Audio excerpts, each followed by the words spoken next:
thanks a lot for coming out with us today. Another day range out here with the Sheepdog Gun Armory.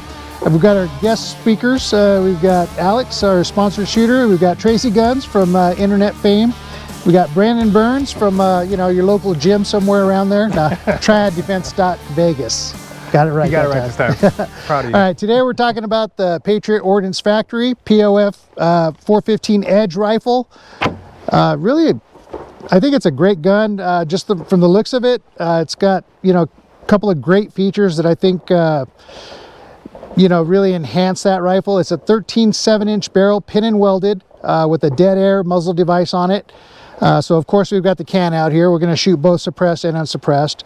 What's your thoughts on it there, Alex? I like it. I mean, it's a really good looking rifle. I almost thought you were pulling out a SIG at first, but but I mean, awesome looking rifle. I like the finish on it. The grays, you know, I really like the way the gray looks. The MFT? The MFT. You got the MFT. It's MFT grip also, right? Yep. Yeah, and, MFT parts. I mean, it's a good looking rifle. I like to see how it shoots. Well, let's talk about the handguard here as well. Yeah?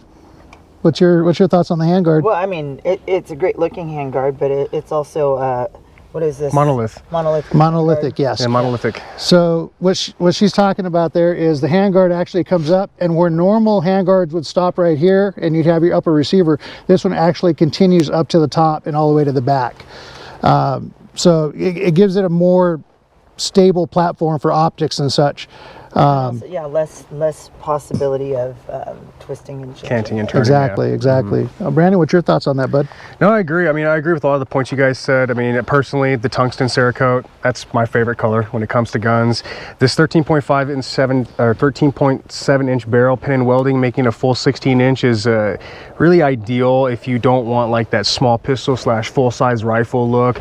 Coming with the break already ready for a can is just definitely a nice feature. And the gun is fully ambidextrous on everything. I mean, other than the rounds ejecting to the left hand side, you know, you have ambidextrous controls on safety, you know, charging handle, you know, magazine release, bolt catch, and there's even a bolt catch underneath the trigger guard, kind of right by your trigger there. So if you want to kind of lock your bolt back for some manipulation techniques, it's a really nice. But little thicker, lower receiver, flared mag wells. I mean, there's tiny little features on it that's nice, and I think it's going to shoot really well. So I would definitely want to get some rounds down range on it. So one of the benefits of this particular rifle is it's a short stroke gas piston. What that means is you're not getting a bunch of gas getting thrown into your bolt carrier group area. Easier cleanups. Also keeps that gas mostly out of your face. What was the barrel twist on that, Brandon? Do you remember? So this is a 1 1/8 twist, which is going to be really good for, you know, mostly your 55 grains going into the 62 grain stuff. Nothing much heavier than that, but it's a happy medium right there in the middle. It's pretty standard. Yeah, pretty standard, you know, 1 1/8. I bet with 77 grain, this thing's a laser pointer. Oh yeah. So for today's shooting, I just threw an ACOG on there because why not? You know, great rifle, great optic, right? So. Yeah, with that being said, what do you guys say we throw some lead down range? You're gonna tell me twice. Let's attack the Taylor targets. How long am I gonna be a bitch to shoot a gun? How about we have it at 1? So.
This is a smooth shooting gun.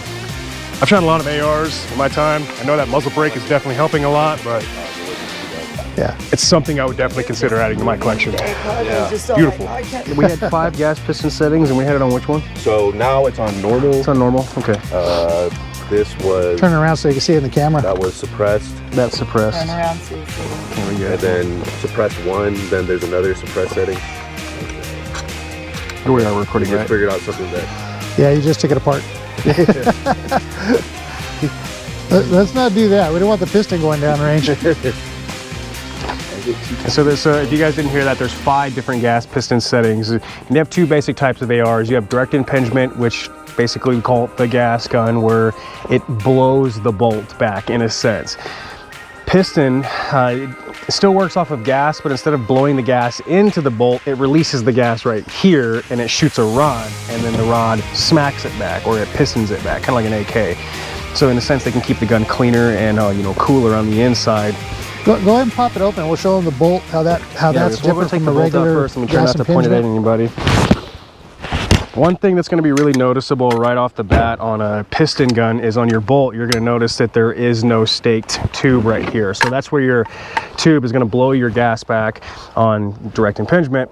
But on this one, that little spot right there, the piston rod literally smacks it and throws it back. So the gas doesn't go inside your chamber area and keeps it cooler and cleaner. So And Also milled. another benefit of Yes, their bolt carrier is that roller on the front instead of the normal pin.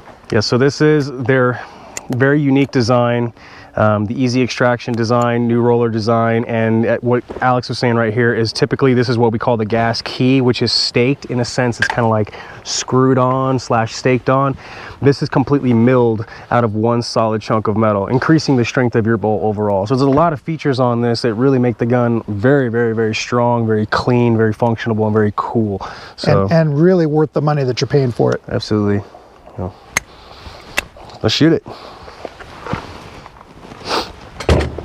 Do you have no upper lower receiver tension pin though? Are those? What are these for, Roger? The screws. Yeah, but I haven't what are seen they- those set screws before. Oh, those coming in from the bottom? No, from the right top, here, from the top there's here. 2 in the top of the lower. Did they say what those are for? Because I haven't seen those before. That's part of the lower Part of bulkhead. the. Yeah, it might be to tension the upper and the lower together. That's what I was saying. Is like maybe a lower Safety's through tension. here. Yeah. That is from the bottom. These here. could be. Maybe you could raise them up for tensioners because Yeah. they look like plastic. Probably. They, Yeah. they could be tensioners. Yeah. Don't quote us on that, but this is unique something to their lower receiver too. These 2 screws that we see right here, they're not normally there. Could be something to do with tension, increasing the tension between the upper and the lower and the upper receiver. But let's do that reading thing first, and I'll let you know. We'll figure it out. I think you're right about that. Yeah, they look plastic like they're upper tension pins. All right. I mean, there's not much wobble. It's not much tension as it is, right? Okay, let's try it out suppressed. Here we go.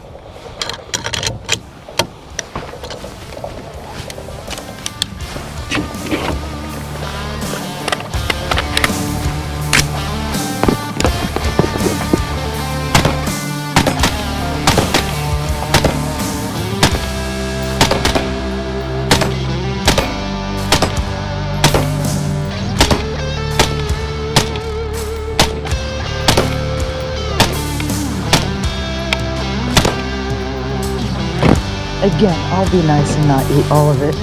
Let's go. Yeah, being able to adjust the gas setting is really huge. I don't know what you guys would like. This is fun. These size barrels are perfect for suppressors. I mean, it doesn't look too short, not too long. Like it's like just perfect. Let's fire a few more rounds, shall we? Ooh, is that not chamber?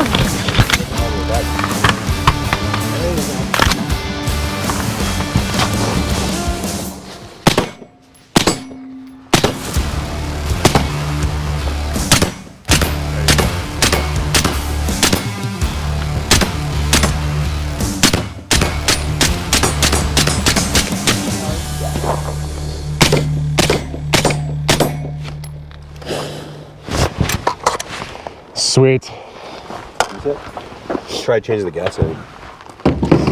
Not too bad. Smelling a little bit of gas, but Ooh, that's fucking hot. buttons.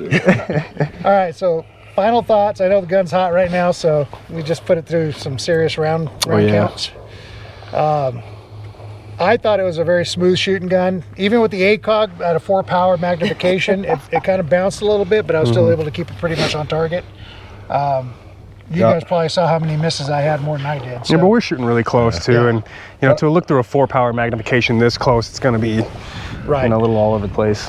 I'll agree with you on the 4-power though, because I can manage it though when I'm pretty stable. Is I'm not losing, because a lot of times the recoil will come up and you got to reacquire your sights, but I can hold my sights with that. And for a piston-driven weapon, they tend to be heavier. I don't notice the weight on this at all. It feels it's really more like a manageable. standard AR. The weight's balanced really well. Yeah. So. Trigger's really nice on it. Trigger reset's really audible. You can feel it. I know a lot of people like ambient controls, but I'm old school. Still going to manipulate the way I do. Yeah. But at the same time, it's all cool. Like if you learn it, it'll make you that much faster. It's better to have more than less, especially all the wrong-handed people that are shooting. True. Right? Because they had to learn a whole different battery arms. We don't want to offend people. They're just not wrong-handed. They're just opposite-handed. Oh, they're born broken. Right? They're born broken. I mean, it's a fact. It's a fact that bolt catch on it. Most serial killers. Yeah, are that's a pretty cool right? feature. Yeah. I think this is a great gun. I like it. Being able to change the gas setting is huge. As long as you turn it the right way. Of course, yeah. Well, obviously, we saw where it didn't work on the wrong improper setting, and then as soon as we adjusted it, Alex just cranked through the round. So that was pretty huge. I think having that setting on there is nice if your gun's getting gummed up or something. Starting to get some carbon in there. Well, you also can just open it up a little more. Yeah, you know what we should do? We should break it down and see how dirty it is, since we just shot it. Yeah, that's a good idea. Yeah, we can show it's here. cooled off enough to do that. Turn this way. That's actually one really cool thing about piston guns. I've done this several times. Is you can run damn near like 200, 300 rounds, and you can take the bolt out right away and grab it, and it's not as hot as the other ones. So it's a little pull mine dirty, but out you know right what? You could wipe that right off. Yeah. If I pull mine out right now, it's not supposed to be black, but it's black. No, it's definitely a cool gun. I think she shoots very smooth, a perfect size, not too big, not too small. Being able to adjust the gas setting, so you can, not get too much gas in your face, or just really fine tune your suppressor. A great feature. Tracy, what was your final thoughts on this? Since we'll get the female opinion. I like it a lot. No, I had a good time shooting it. And yeah, again, going back to everybody talking about the ACOG, walking and shooting with it was difficult because of the sights, not because of the gun. The gun was great. It was on target and extremely easy to shoot. I enjoyed it a lot. And no, I didn't notice a huge weight difference either. No? So the weight didn't matter to you? No, not at all. Okay. It wouldn't change anything. Sometimes when we buy ARs, there's there's always 1 or 2 or 3 or 4 things you want to change. Like, I want to change this trigger, I want to change this buttstock, and I always change something. I want to something, right? But I think this is. You want to change the ACOG? I would agree. Maybe change the ACOG for close, but I mean, I couldn't think of anything you need to change on it. The as far as on the gun, the gun, the butt, the buttstock and the grip are good. You got everything on the lower receiver already. So, everything else is aftermarket parts. It has nothing to do with the gun. Kind of a bad lever already in it. Yeah, so, that's true. That's true. And this is even more flared out, even if you got gloves and everything too. So I don't know. It's a lot of good features, in such a small package. I mean, the AR is already feature packed pretty much as it is, and the innovation that they're putting into these things is pretty amazing. You have a lot of options on your QD mounts. Yeah. I would definitely say that the POF is not a POS. So there you go. That's pretty good. Now, I will say that I expected a little more from the extractor system, but they kind of compensated that with the adjustment on the gas. So with that being said, it all worked as it's supposed to work. So she's smooth. I'd give it a thumbs up, 100%. Definitely a thumbs up. I think it's well worth the money that you'd spend for it. And just in all fairness, I am a POF dealer at Sheepdog Gun Armory. I did get this at a discounted rate from the manufacturer itself. Nothing special built about this. It was sent with my regular shipment. I just pulled it out and used it. So, yeah, I think it's a great gun. Yeah. Stop by the shop, check it out. Well. Don't forget to check out USCCA and Try Defense, Vegas for your CCW needs. to Alpha Energy. Can't thank those guys enough. We keep drinking them before we film it. So. And of course, we're thanking Aegis Kinetics for your ammo and your sponsorship and tailored targets. And you know, if you guys also want to get your guns customized in Cerakote, to come down to Sheepdog Gun Armory and get you set up with Desert Cerakote. Absolutely. All right, guys, catch you back out on the range.